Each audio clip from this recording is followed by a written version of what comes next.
Greetings, ladies and gentlemen. Welcome to episode 2 of Career In. And on today's episode, we are breaking down human resources management. And of course, I don't have the info. That's why I holla to Mr. Khutso Mashego. Now let's get to it. No shortcuts. Sisebenza kanzima, we put in work, cause we trying to get paid. Yeah, we hustling. Yeah, we hustling. Mr. Mashego, greetings, sir. Morning. Is there anything that you'd like us to know more about you?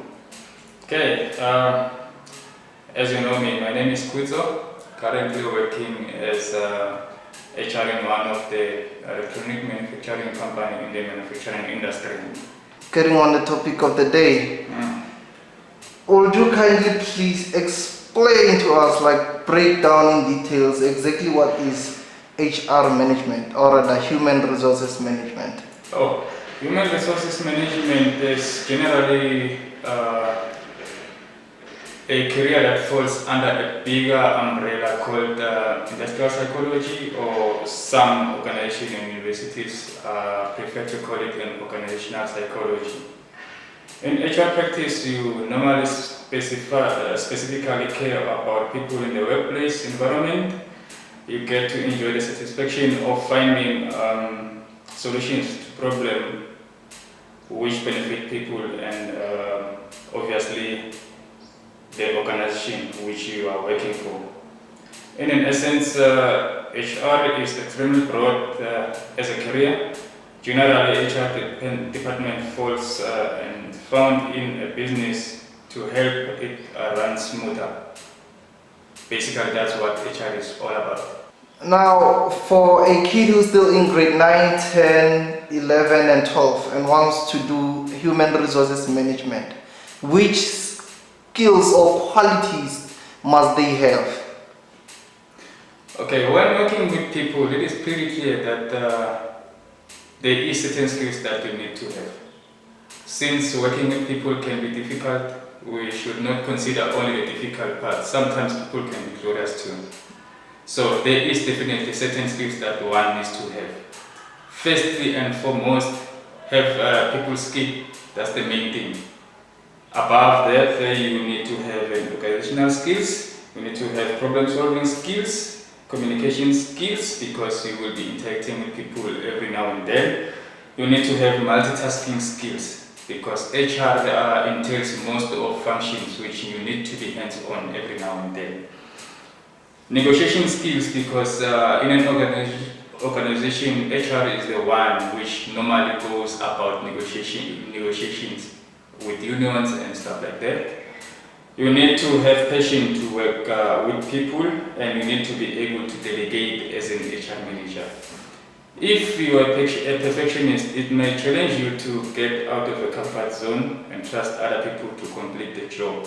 Management also requires you as an HR manager to give them results at the end of the day. So you need to interact, you need to be touch base what the staff or the employees are doing on the floor and report to the management as much as they require. So you are actually the middle person between the staff and the management in an organization.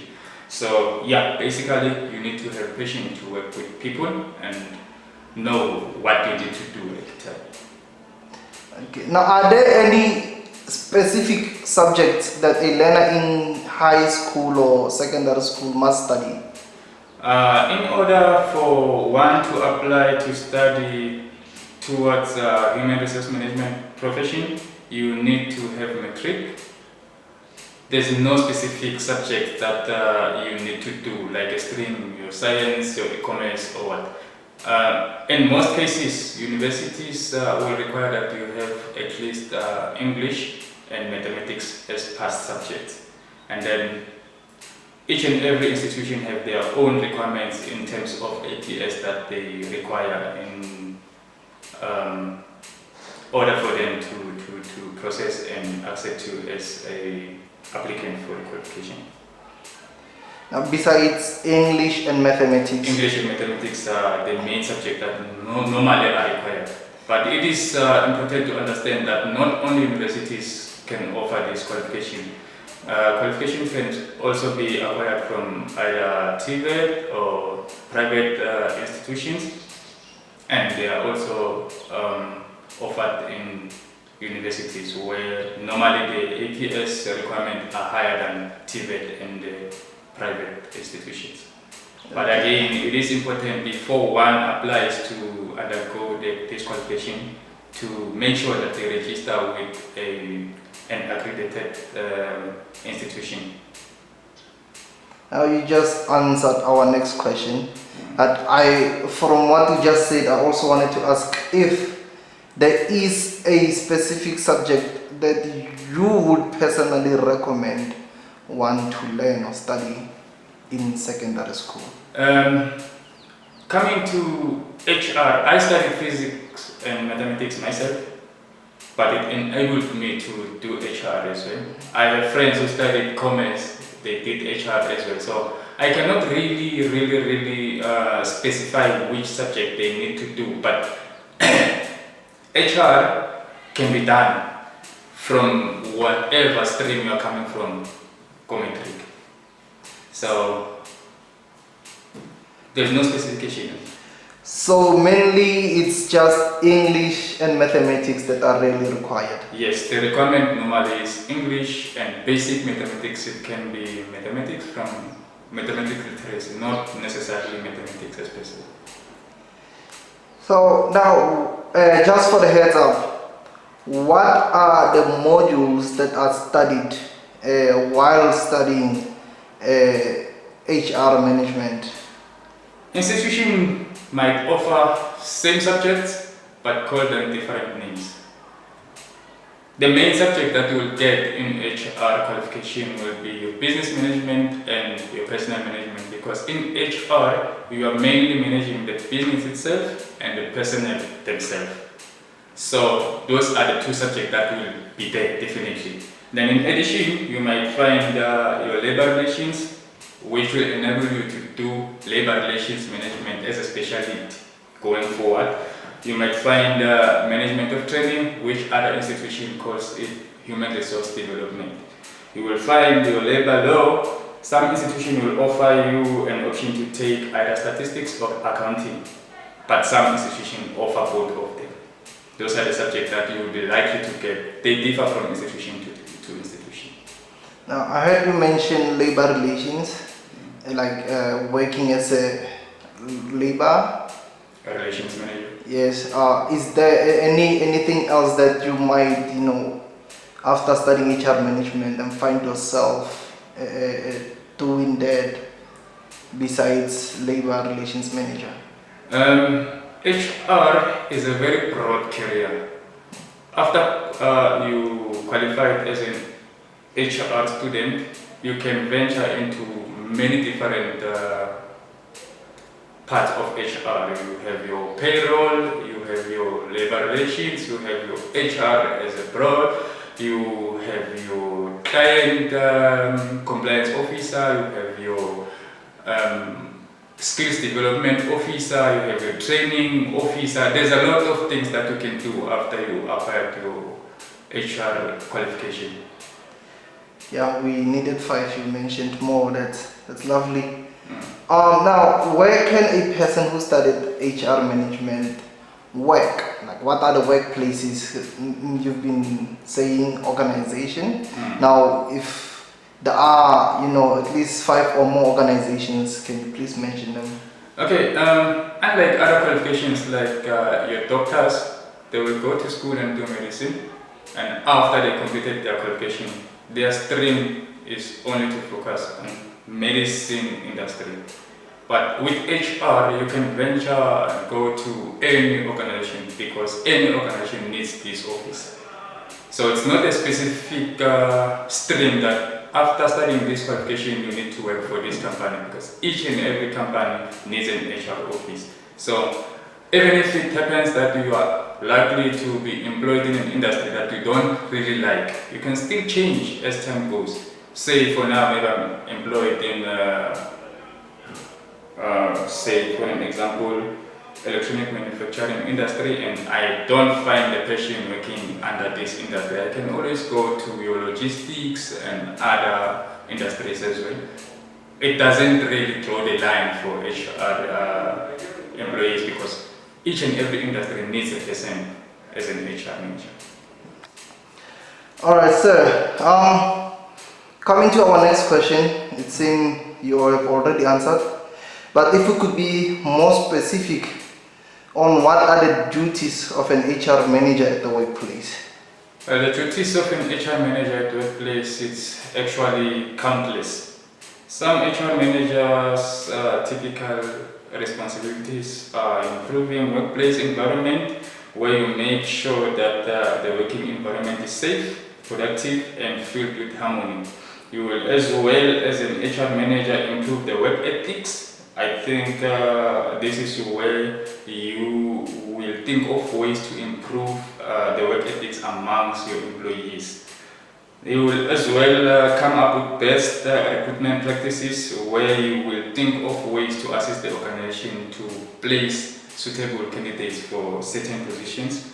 You will improve communication with employees professionally, where you will constantly come up with ways to communicate with employees to ensure employees are always happy, because that's the key thing. Employees need to be happy at all times at work.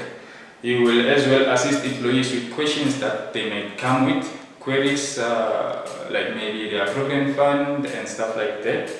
You will as well make sure that the company complies with all the labor laws of South Africa. In addition to all the responsibilities carried by an HR manager, operationally you will interview recruits to make sure that you fill job openings. You will promote health and safety at the workplace. You will handle labor dispute issues, that's part of labor relations. You will develop and initiate training and orientation plans for new employees when they come and join the organization. You will report on HR costings to top management, obviously. You will manage risk being compliant with South African labor laws as a recommendation. To some extent, you will be involved with payroll as well as an HR manager. Obviously, you might have a payroll officer, but you will need to interact every now and then with them. Lastly, you will collect and analyze employees' data to measure employer and employee satisfaction in the work relations system. That's mostly some of the duties carried by an HR manager, but they are countless. There's a lot of duties that are carried by an HR manager. Yeah, definitely. Now, I don't know if this is a tricky question, but then what are the pros and cons of this profession? Yeah, the pros of this profession, you get to interact with different people in a diverse environment. You are helping people to find their aims in life. You are having a direct impact on the outcome of what the organization is about to or looking for. You influence various policies in an organization. You ensure top performance for the company as well. That's your sole responsibility as a HR personnel. Chances to mold the future of an organization lies in your hands. And another nice thing about this profession is the job availability. You don't struggle like other careers, because like I said, each and every organization has an HR office which need to be filled with people working. And lastly, you will develop and understand the human psychology as you work with people every now and then. The cons in this career, the workload is very huge. I don't know how to lie. You get to handle problems of various people every day, acting as a mediator every now and then. It is a very stressful job. Sometimes you hardly sleep because of the job that you left in an office that needs to be finished, since HR is deadline driven. And again, you need to understand that this career is full of politics that you need to deal with them every now and then. Since you have the unions in the picture, you need to interact with them every now and then, and there is pulling and pulling and pushing every now and then. So it's full of politics as well. Keeping up with growing competition in the market, it's another con for these industries. Continuously managing of every employee is difficult because you need to understand each and every employee's attitude, I can say like that, and the way they handle themselves, their behaviors, they are different. You need to understand each and every one of them. So you should be able to understand you should be able to understand them before they come to you. You should identify when they have problems. You should be able to address their problems and resolve them. Another con in this, it's tough for fresh, newly graduates to get on top of an organization. In HR, you don't normally start as an HR manager. You will firstly need to finish your matric, go to university or college, and then after that, immediately you need to either do your internship or in-service training, and then that's when you will be employable in an office of an HR. After then, you can start working yourself up to an HR manager position. It's not the position that you can walk into, but you walk towards it. Okay. So it's difficult for new entrants to reach there because it's overflooded already. Solving constant conflict among employees is another thing because if an employee is having a problem, you are the only one to solve. If other managers or line managers cannot do it, it lies in an HR hands to make sure that this problem is solved. So there is actually a lot of pros and there is a lot of cons as well. But if you are passionate enough to work with people, it shouldn't be a problem. Alright, I was speaking to this other person who's an HR manager at a certain government department. Now they say their job is to approve house allowances and all that, and there are other people at recruitment and stuff. So do you find that in each and every organization, or it may be at certain organizations? Depending on the size of an organization, sometimes smaller organizations will prefer to have one person as an HR manager who will carry all these duties because it's a small organization, doesn't require a lot of time to do certain things. Yes. But in bigger organizations, one person cannot do everything. Each and every part of the departments need to have a specific person performing that task. So, like your government, it's a bigger space. Definitely, each and every part of HR, they need a specific person taking care of that specific part of HR. Like your recruitment needs recruitment people. When it comes to and touch base of finances, they need to have people in finance. Approval, like you said, the housing, they definitely need a compliant officer on those ones as well. So each and every part of that department will need to have a person taking care of it. Alright, now lastly, as earlier you have mentioned, somebody who studied medicine.